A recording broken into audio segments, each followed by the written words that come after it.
गौरी पुत्र गणेश भगवान की जय। बोलिए गाज माता की जय। प्रिय भक्तजनों, भादो मास की शुक्ल पक्ष की द्वितीया या अनंत चतुर्दशी या किसी भी शुभ दिन पर गाज माता का व्रत किया जाता है। हिंदू मान्यता के अनुसार गाज का व्रत एवं पूजन करने से अन्न, धन और संतान की प्राप्ति होती है। इस व्रत को पुत्र संतान प्राप्ति और उसकी कुशलता के लिए भी किया जाता है। हिंदू मान्यताओं के अनुसार पुत्र जन्म होने या पुत्र का विवाह होने पर गाज का व्रत एवं उद्यापन अवश्य करना चाहिए और इस दिन व्रत करके गेहूं के दाने हाथ में रखकर गाज माता की कहानी सुननी अथवा कहनी चाहिए। और गाज माता की कहानी सुनने के बाद विनायक जी की कहानी और लपसी तपसी की कहानी भी जरूर सुननी चाहिए। तो भक्तजनों, आज हम इस वीडियो में गाज माता की कहानी, विनायक जी की कहानी और लपसी तपसी की बड़ी ही दुर्लभ कहानी को सुनेंगे। तो आप सभी भक्तजन बड़ी ही श्रद्धा, ध्यान पूर्वक और प्रसन्न चित्त मन से इन कथाओं को पूरा अवश्य सुनिएगा। तो सभी प्रेम से बोलिए गाज माता की जय, सर्व देवी देवता की जय। प्राचीन काल में एक राजा और रानी थे। उनकी संतान न होने के कारण वे बड़े दुखी थे। तब रानी ने एक दिन गाज माता का ध्यान करके उनसे संतान प्रदान करने की प्रार्थना की। तब रानी ने प्रण किया कि यदि मेरे पुत्र हुआ तो मैं भाद्रपद मास में गाज माता का व्रत एवं पूजन करूंगी और हलवे की कढ़ाई करूंगी। तब गाज माता की कृपा से रानी गर्भवती हो गई और उसे पुत्र की प्राप्ति हुई। लेकिन दुर्भाग्यवश रानी भाद्रपद मास में गाज माता का व्रत एवं पूजन करना और हलवे की कढ़ाई करना भूल गई और तब यह देखकर गाज माता रानी पर क्रोधित हो गईं और उन्होंने पालने में सोते हुए रानी के पुत्र को आंधी से उड़ाकर एक भील भीलनी के घर पहुंचा दिया।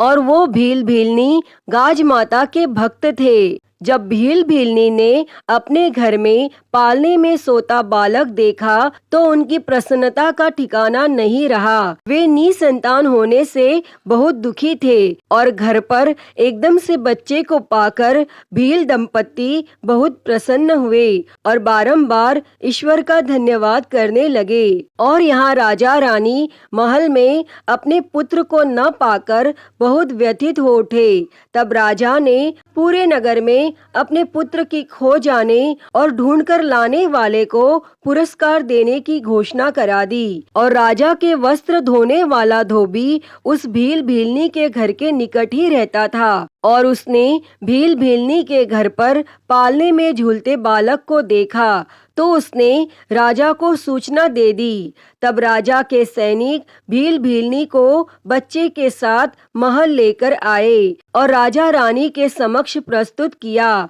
तब राजा ने उनसे उस बालक के विषय में पूछा तो उन्होंने बताया कि यह पुत्र उन्हें गाज माता की कृपा से प्राप्त हुआ है। और फिर राजा रानी को उस दिन जो हुआ उन्होंने सब कुछ बता दिया। तब यह सुनकर रानी को अपनी भूल का स्मरण हुआ।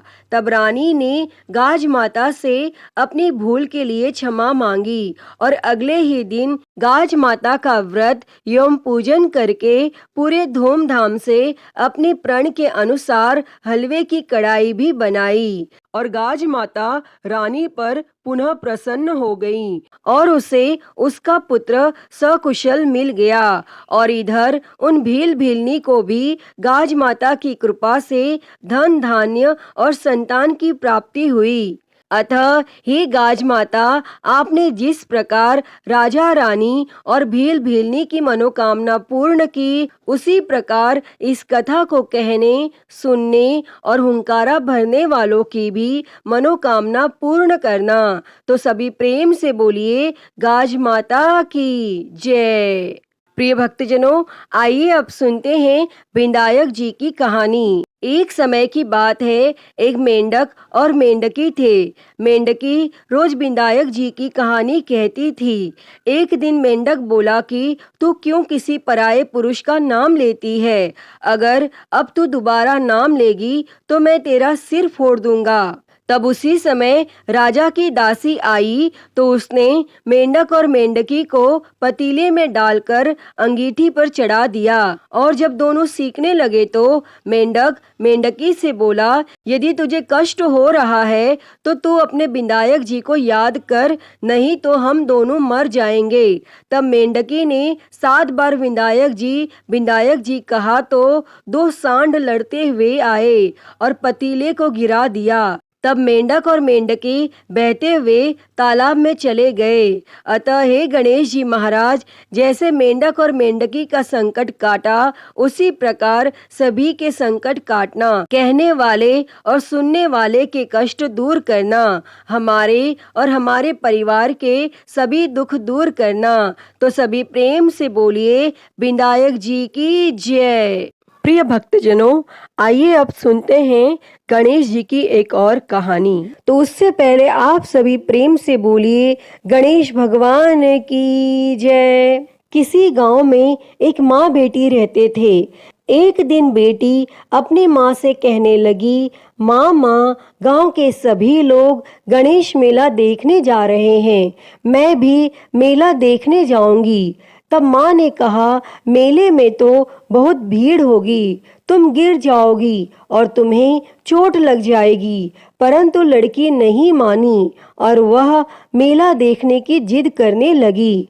तब माँ ने कहा, ठीक है, पर ध्यान से जाना, अब नाराज मत हो। और जब वह जाने लगी तब उसकी माँ ने उसे 2 लड्डू दिए और 1 घंटे में पानी दिया।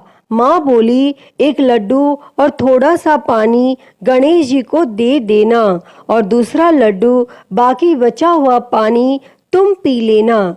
और फिर लड़की लड्डू और पानी लेकर मेले में चली गई।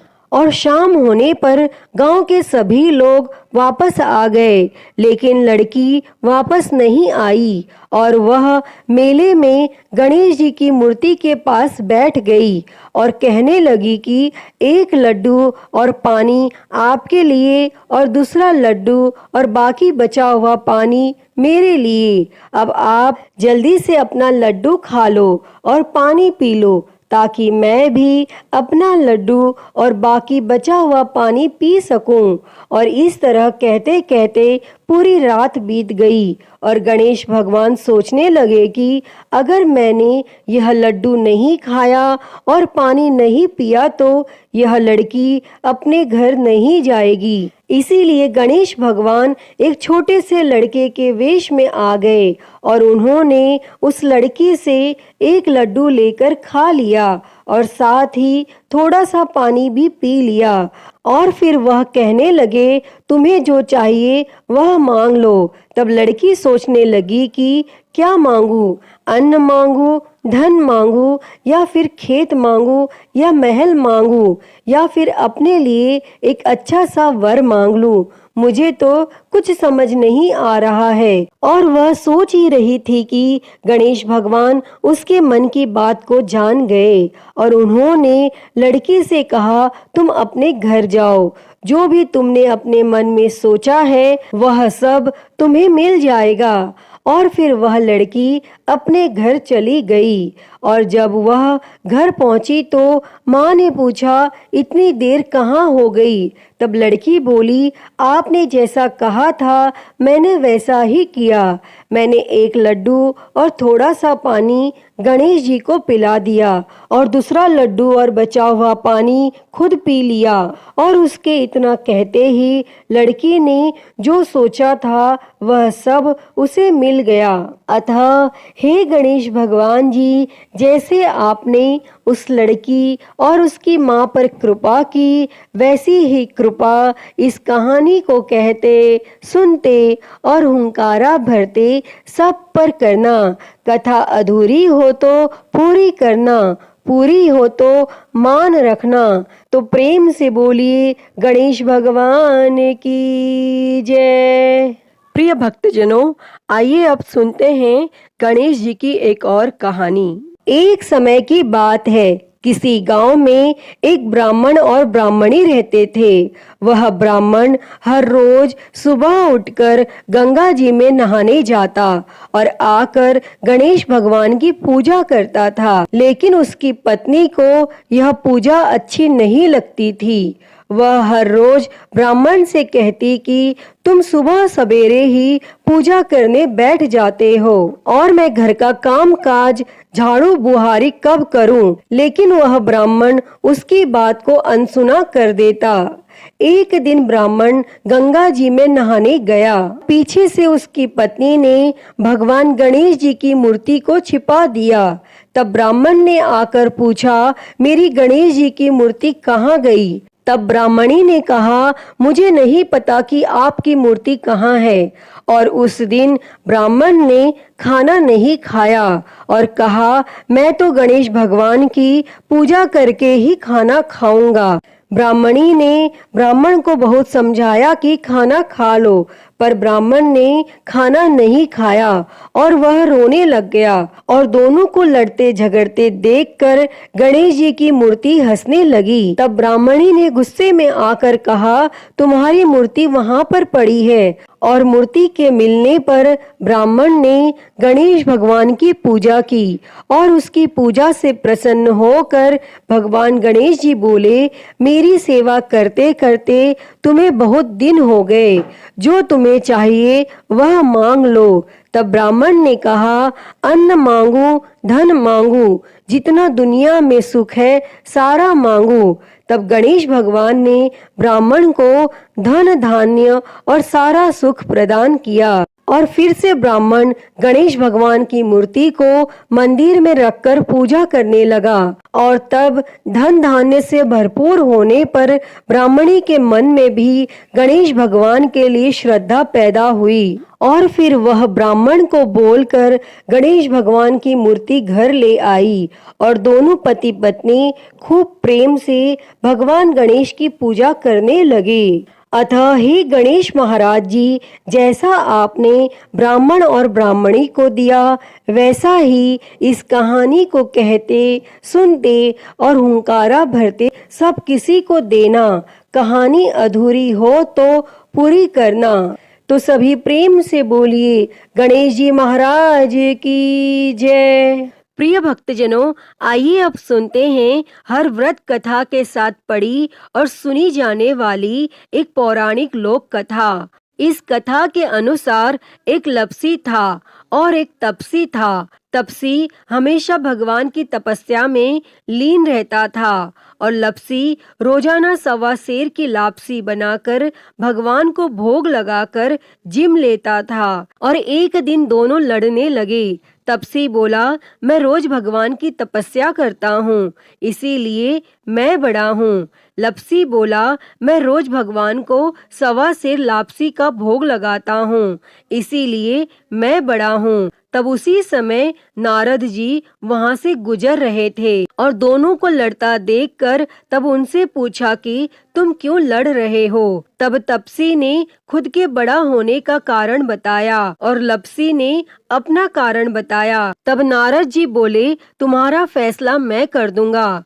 और फिर दूसरे दिन लपसी और तपसी नहाकर अपनी रोज की भक्ति करने आए तो नारद जी ने छुपकर 1.25 करोड़ की एक अंगूठी उन दोनों के आगे रख दी। तपसी की नजर जब अंगूठी पर पड़ी तो उसने चुपचाप अंगूठी उठाकर अपने नीचे दबा ली। और जब लपसी की नजर अंगूठी पर पड़ी लेकिन उसने ध्यान नहीं दिया और भगवान को भोग लगाकर लापसी खाने लगा। तब नारद जी सामने आए तो दोनों ने पूछा कि कौन बड़ा? तो नारद जी ने तपसी से खड़ा होने को कहा। वो खड़ा हुआ तो उसके नीचे दबी अंगूठी दिखाई पड़ी। तब नारद जी ने तपसी से कहा, तपस्या करने के बाद भी तुम्हारी चोरी करने की आदत नहीं गई, इसीलिए लपसी बड़ा है और तुम्हें तुम्हारी तपस्या का कोई फल भी नहीं मिलेगा। तब तपसी शर्मिंदा होकर माफी मांगने लगा। तब उसने नारद जी से पूछा, मुझे मेरी तपस्या का फल कैसे मिलेगा?